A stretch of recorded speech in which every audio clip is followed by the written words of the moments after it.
vydám povel. Tak, keď potrebuje, tak urobíme podnet.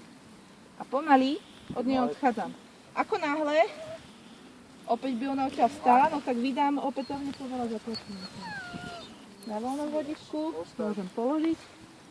Opäť ju dostanem do tej istej situácie, ktorú predtým vydržala a zacúvam si. Vrátim sa k nej. Môžeme to striedať. Raz môžem zobrať spredu vodítko, raz keď sa k nej zaradím. Teraz dostane ten môj súhlas, že to bolo výborné, že je veľmi príjemne. Dobre. To je ten predkus taký. Láhni. Tak si dobrá, ostaň. Výborne. To je ona už teraz čaká, že ju uvoľním, takže stupňuje sa jej frustrácia a už... Ej! Nesmieš. Že už kňuka, tak ja jej tiež ukážem svoj nesúhlas. Ej!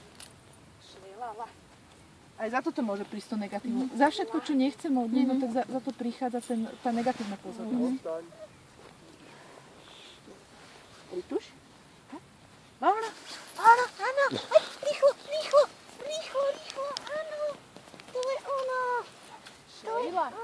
Lahni. Bežkaj. Anička.